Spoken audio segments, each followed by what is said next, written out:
The day that I've been dreading has finally arrived.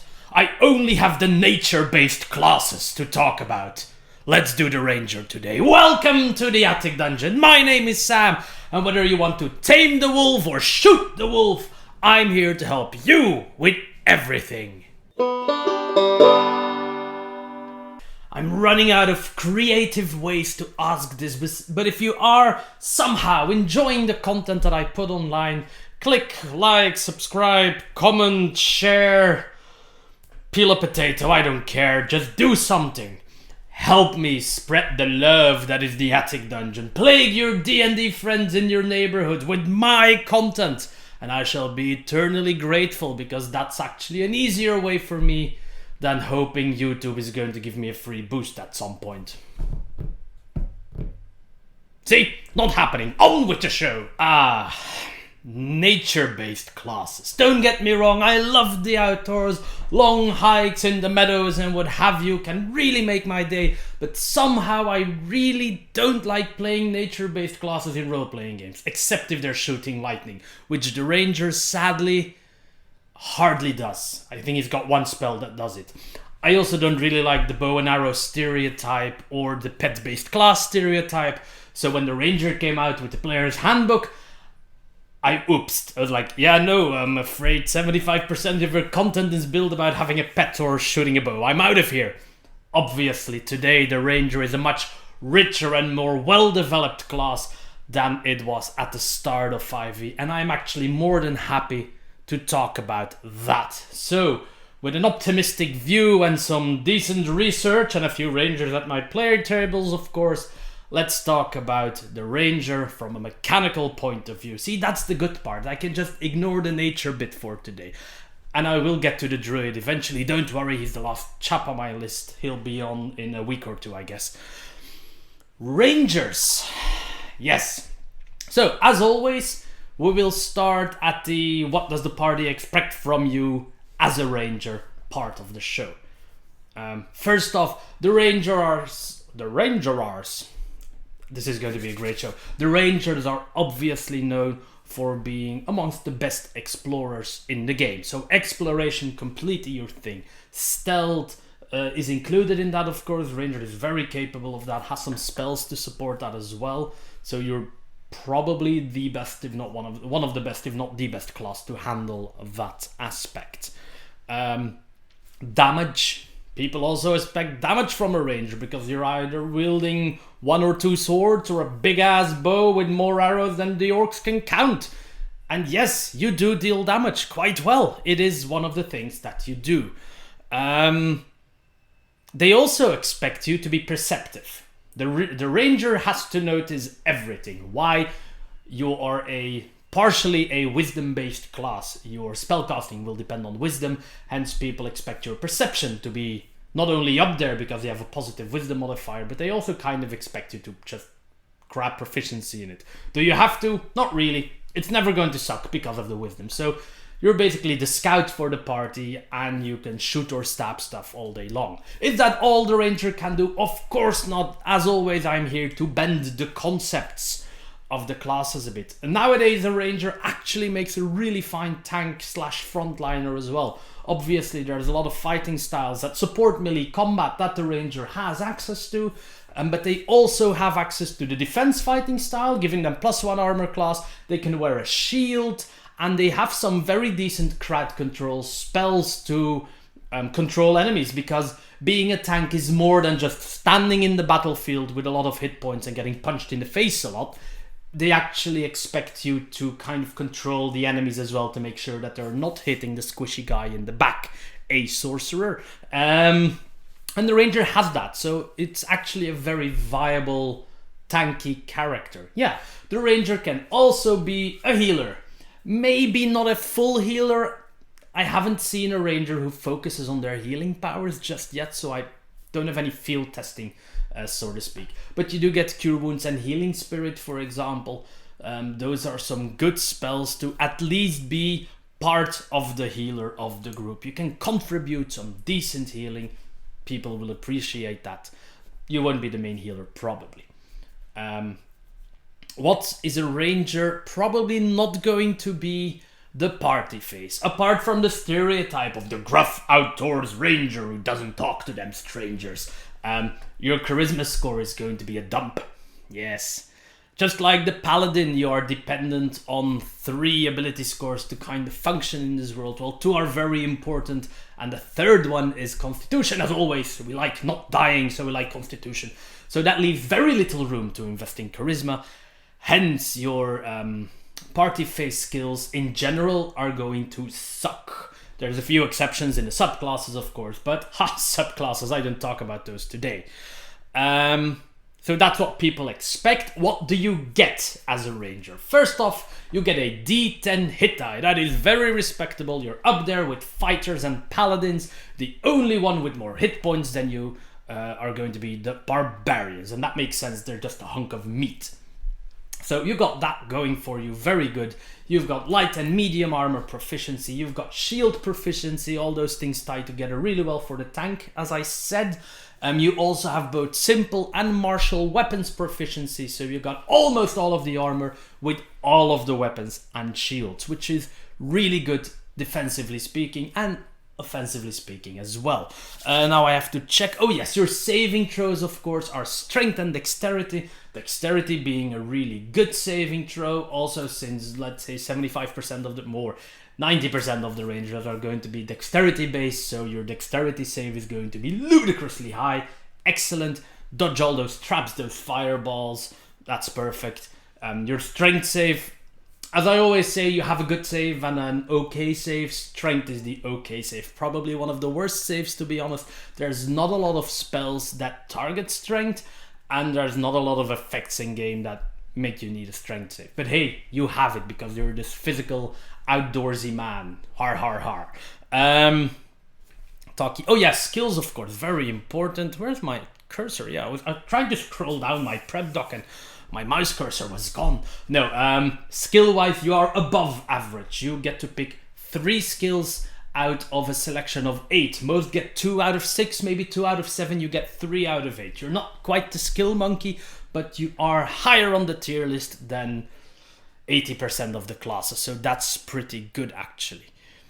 Now, the main issue for today will be the question, Sam, are you going to talk about the original Player Handbook Ranger, or are you going to talk about Tasha's Cauldron of Everything Basic Ranger? I am going to talk about the Tasha's version. I'm also going to explain to you why. So for those who don't know, the Ranger, obviously, as a class, got released in the Player's Handbook with its full set of abilities and 2 subclasses and la-di-da-di-da-di.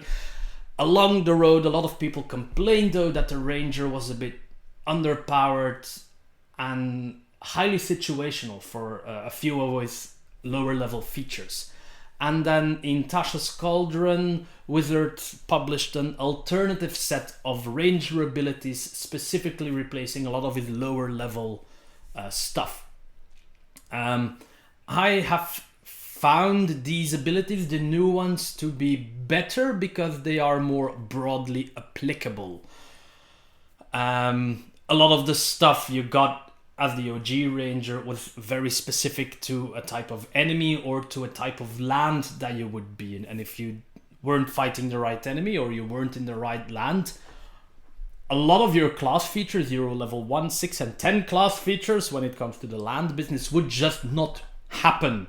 You would never get to use it. Obviously, beforehand, you would talk to your dungeon master to know kind of where you were going. You could do that. Ask, look, are we going to spend a lot of time in mountains or forest or swamps?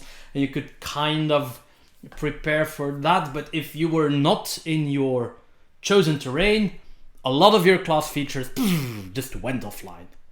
And that's really sad, to be honest. So that is why I have chosen to talk about the Tasha's version of the Rangers. Now I'm going to go over, as I said, I've already started doing it. I am going to go over the original features and explain you why I have chosen to use the Tasha's version instead. So the exploration one, I've already talked about it a bit. It's very niche, but also it doesn't just make you good at exploration and traveling. It allows you to skip most of exploration and traveling. You can't get lost. You can't be magically, except if some magic is included. You'll always encounter food. You cannot be surprised even when doing a lot of tasks. They just make you immune to most of the dangers that you encounter while traveling. And in a game that already makes very light of traveling, as opposed to other systems like the One Ring, for example, I think that any feature that allows you to just skip these takes a bit of the fun out of the game. I love classes that are good at something. I don't like class features that destroy a pillar. But I can't remember the correct name, but there's this Bard college that gives you, whenever you want to roll persuasion, you'll always at least roll a 10 and then add your relevant bonuses, which as a Bard for persuasion, having access to expertise is amazing. So at level 3, it's quite possible that you'd never roll below a 19. This means you pass most of the social checks. It destroys the social pillar, even for a Bard. You don't get interaction, you always win. Same here with his exploration of the land business. You don't get interaction with the land, you just destroy part of the exploration pillar with this class feature. Then you had the favorite foe thingy.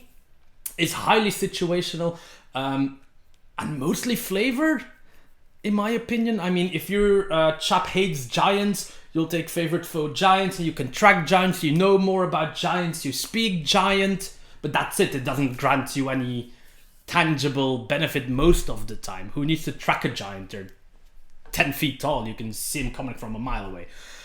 So that's the reason why I don't like those two features. Obviously, Tasha also gives you more fighting styles, and then you have the level 3 feature, Primal Awareness, which I believe is utter junk. You spend a spell slot, and depending on the level of the spell slot, you get a bunch of minutes in which you can detect a certain creature type around you in a mile radius, I think it is.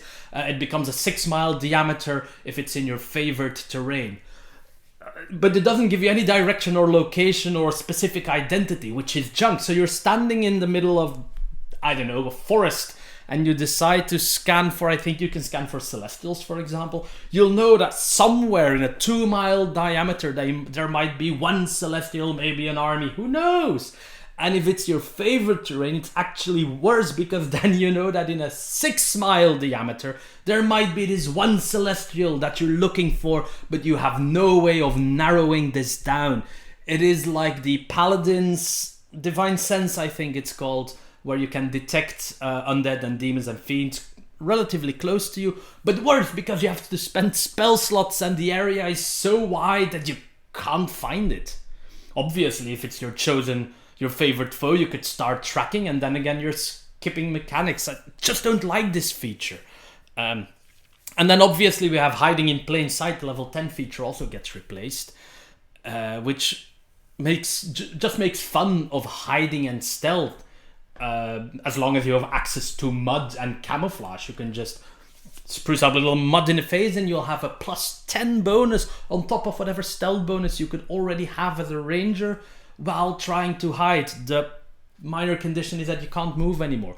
So it's great for ambushes, and that's it. All other applications are a bit moot. I don't think you'll be that good that you can hide in the king's council room and sneak in on the secret council of the king and his advisors because you have a bit of mud on your face. You know, it's not magical. They can still look and see, look, there's a chap hiding against the wall, really.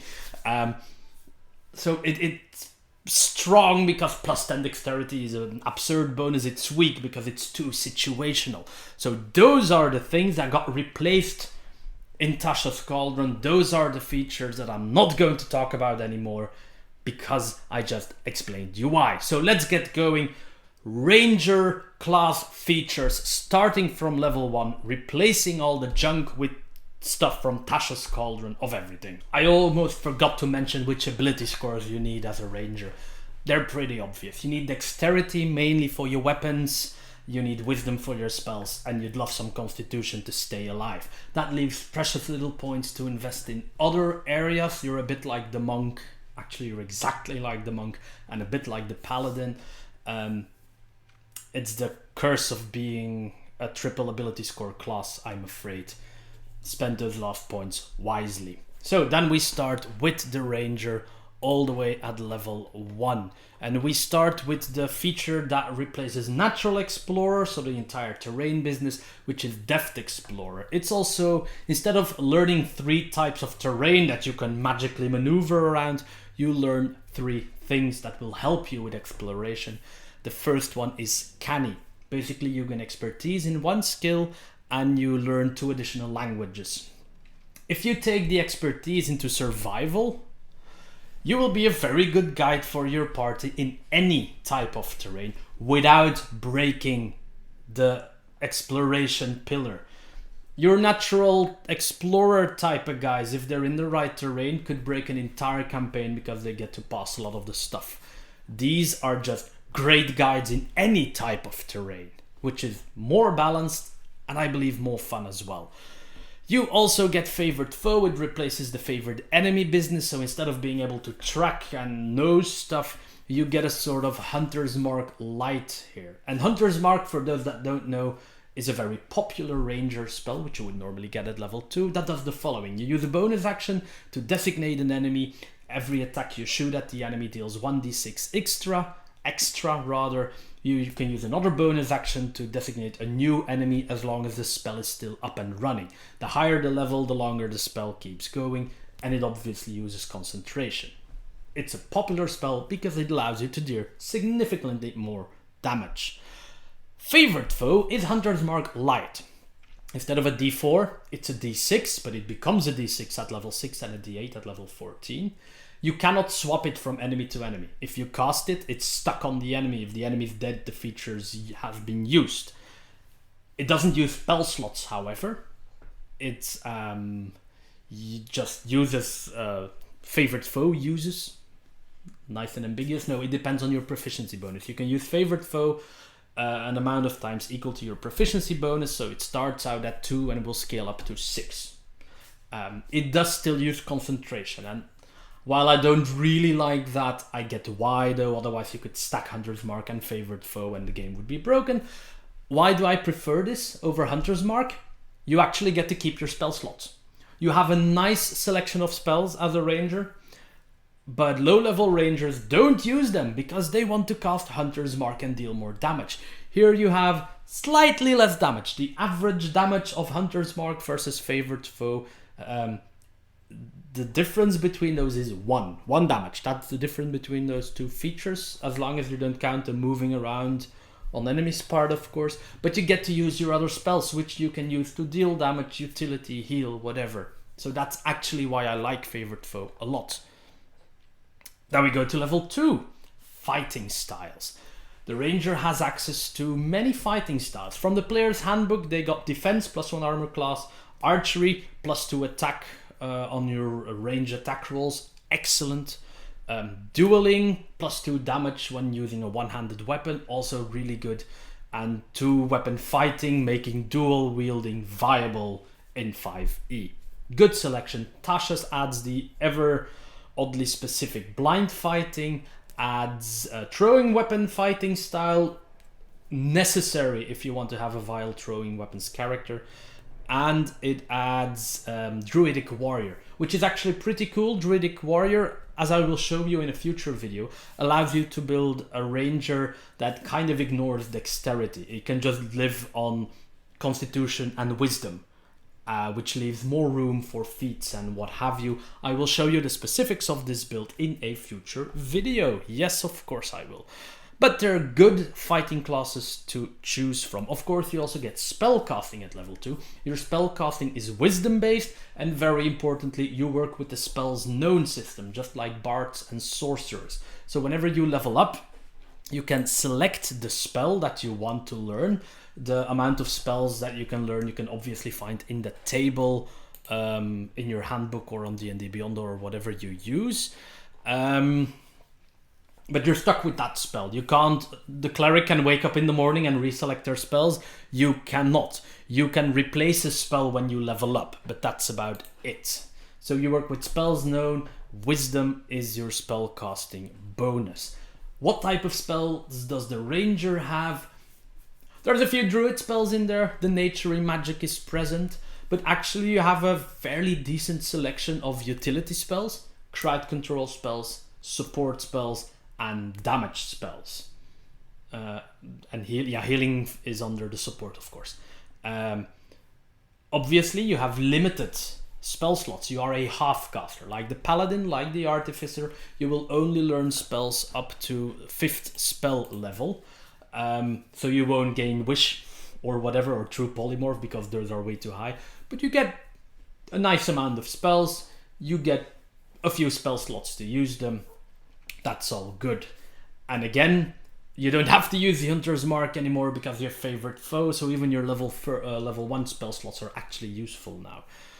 One last thing about Hunter's Mark, just like Hex for the Warlock, don't over-rely on it on higher levels, because it does use up your concentration, and you could be using concentration for much greater things later on than 1d6 of damage on an enemy. So again, that's where favorite foe can come in. You don't need to learn the spell, and you can use favorite foe when your spell slots are gone, in which case you could not cast Hunter's Mark anyway. But nice selection of spells. Do mind that a lot of the damaging spells that a ranger has are weapon based, so don't expect them to throw fireballs, rather expect them to light their arrows on fire and start raining fiery death on their enemies. In which respect, if you're playing a melee ranger, you have a slightly more limited amount of spells to choose from, because some of the spells are very specifically made for archery. It's a bit silly, to be honest, but it makes sense because you have the archery component and there's less melee oriented spells. There's some in there, don't worry, you'll find your thing, but there's a bit more archery spells. But don't worry, it's still very much worth playing a melee based ranger. Level 3 brings your subclass, we'll talk about that later. It also brings the better version of Primeval Awareness, namely Primal Awareness. Those names got me confused so often. Primeval Awareness was the crappy radar that I talked about in the introduction. What Primal Awareness does is give you a bunch of exploration spells like Talk to Animals, Talk to Plants, I think, Commune with Nature, those typical nature-loving hippie exploration spells that every DM hates because somebody expects a squirrel to have a funny voice all of a sudden. But what's really good about these, so you get for each spell level that you will learn, so 1, 2, 3, 4, 5, you will learn one of these fancy exploration spells, and you get to use each of them for free once per day. If you want to use them again, you have to spend the spell slot. So here's a feature that enhances your exploration, that has a decent resource system and gives you more information probably than the crappy radar that also cost you spell slots that didn't have any free features to begin with. So I really like Primal Awareness, even though the nature spell department is not my style. I love the way this is designed. Level 4 of course means ability score increase, so you all know how that works. 4, 8, 12, 16 and 19 are when you gain your ability score increases. No surprises there. They don't get an extra one like the rogue or the fighter because they have magic. There you go. Buff wisdom, buff dexterity, pick up 1 feat, you know the drill. Tasha's also gave you martial versatility, which allows you at every level that you normally would get an ability score increase. You can also swap out your fighting style, would you, if the desire is upon you. It might be useful. It's there. It's not going to break the game. But if you want it, use it. Level 5 give you extra attack. You're a martially focused class most of the time, so extra attack is a necessary feature for you. Use it, enjoy it, pew pew more. Level 6 gives you the second part of Deft Explorer, and that's called roving. You gain 5 feet extra walking speed, and you gain a climbing speed and a swimming speed equal to your walking speed. Again, I like this. This doesn't remove exploration, this doesn't break the pillar, but it seriously enhances your climbing and swimming stuff. Not having a swimming speed is so bad when you land in water, so having one is great. Because the DM can always spring that surprise underwater exploration bit on you, and having climbing speed is actually really good in certain scenarios. It's a bit more specific. Exploration stuff is always specific, really, in this like this type of stuff. But in certain bits of combat, having a full walking speed as a climbing speed can really help you out there. You can just climb up a wall, smack stuff in the face, and get on with your day. At level 8, you gain land stride. Now we're getting to those higher level features of the ranger, which are still a bit weird. They didn't replace those. This is one of the reasons that a lot of people say that rangers are a good class to multi-class out of once you reach level 8-ish, 10-ish. Obviously at level 8 you also gain another ability score increase. So this is not a bad level at which you gain nothing. This is a level at which you gain an ability score increase and a weird ranger feat. So yeah, let's see what it does. Oh yeah, if you encounter non-magical difficult terrain, you can move through it with extra cost. Plants cannot harm you anymore. If plants have thorns or spines or anything like that, you will never be hurt by that. And you have advantage, I think it is. Yes, you have advantage on saving throws against spells that include magical plants, like entangle, for example. If somebody tries to entangle you, you have advantage. Very specific feature. Oddly niche. They expect you to be out in nature a lot. All weird combination though, isn't it? Because let's say you pick the Arctic or the desert, if you played with the old ranger rules, as your favorite terrain. This is going to be near useless because the Arctic is rather devoid of plants, to be honest. So this is why the new features are better. If it pops up, good on you. If it doesn't, oh well, it's a fun thing to have. At level 10, so after this level 8 weird plant avoiding ability, you get two things actually. You get the last part of your Deft Explorer ability, which is Tireless. A number of times equal to your proficiency modifier, proficiency bonus rather, per day. You can use an action to give yourself 1d8 of temporary hit points plus your wisdom modifier. This is meager healing, but the cool thing is you can do this before battle. If you see enemies coming, you can quickly give yourself a bit of a chunk of extra health. You can do this a number of times a day. It doesn't cost you any spell slots. It's a little bonus, but it's a nice bonus, and it's combat relevant, which a lot of the ranger abilities were not in the original version. In addition, and I think this is overlooked, but quite important actually, is that you can now recover from exhaustion by short resting. If you take a short rest, starting from level 10, you can remove 1 level of exhaustion from your ranger. And I think this is great. You are the only class who can recover from fatigue in a non-magical way. If you sit down for an hour, you restore 1 level of exhaustion. Exhaustion doesn't come up that often, but when it does, it is an absolute bitch for your players to deal with. Even 1 level can mess up so many rolls. Dear God, and 6 levels kills you. Silly side note here, this actually pairs really well with 3 levels of Barbarian. There's the Berserker Barbarian who can do an extra attack on top of his extra attacks as a bonus action.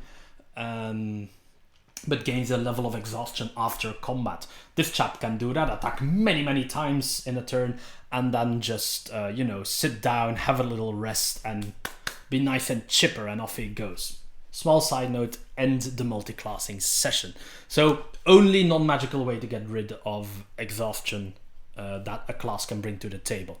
You also get Nature's Veil, which is a less weird version than the mud and hiding feature you originally got.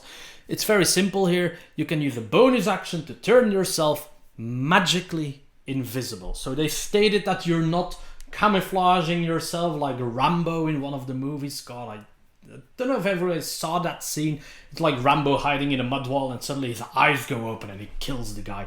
Let's not do that. Let's just become invisible because magic. You know magic. It's not that weird. Your equipment becomes invisible as well, and it lasts until the start of your next turn. And again, you can use this as many times as your proficiency bonus allows you per long rest. I think some players will like the flavor of the other ability more, but this one is by design more practical. and more broadly applicable, which was, again, one of my, at least, major complaints for the original Ranger, was its limited applicability of many of its abilities. This one is very broadly applicable. It basically gives you 6 seconds of invisibility, so it's not like a full-length invisibility, but in combat, that can be very valuable.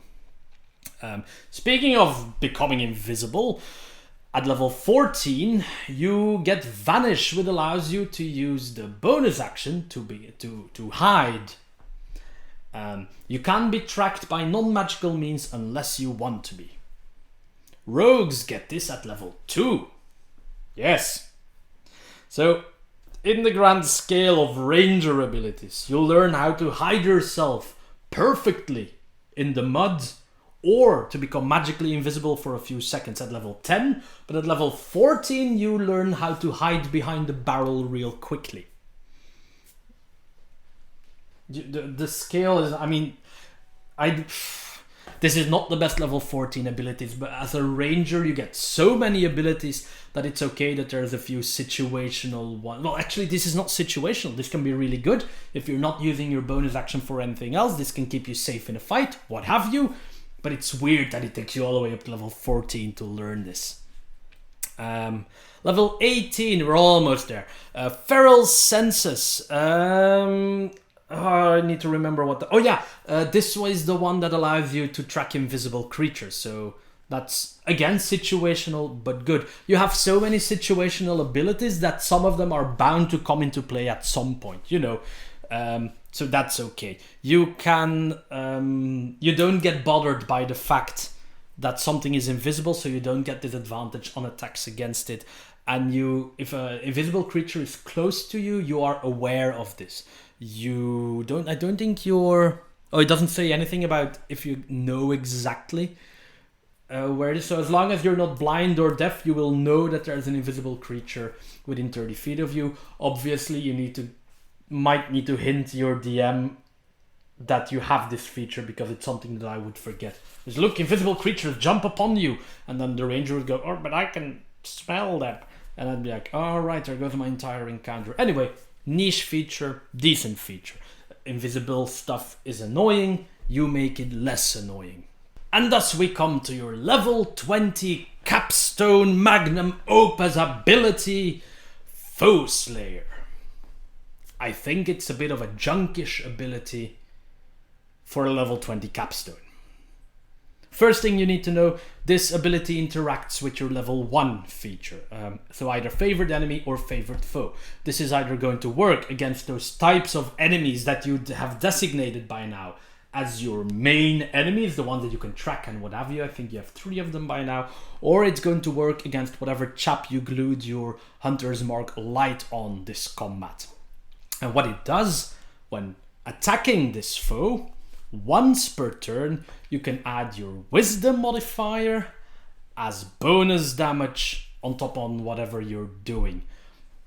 Most Rangers don't go above 16 wisdom, so I'm going to assume that this feature can be read as once per turn, you possibly deal 3 damage to an enemy.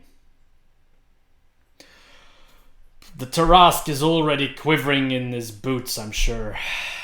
It's not the best feature. You got the Barbarian who gains the ability to break the ability score boundaries like they're tiny, tiny mushrooms under his giant boots. And then you have the Ranger who maybe gets to deal 3 damage. I think it's sad that this ability is not active all the time. This is a level 20 ability. As I said, it doesn't have to break the world, but it has to be bloody relevant 80% of the time, I'd say. Not the case with this one. Anyway, a bit of extra damage, that's it. That is where I stop talking about Rangers. I'm sorry that I couldn't go into details about the spell list, but the Ranger class is quite expansive, has a lot of features. Look at the spell list, use your healthy brain, and if you have questions, don't hesitate to ask them in the comments down below. I'm always here to help.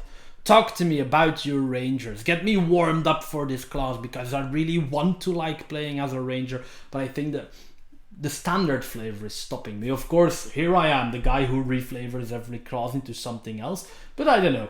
It just doesn't appeal to me. What can I say? I hope it does appeal to you. I hope my guide is useful to you. And I hope to see you again in 2 weeks in the attic dungeon.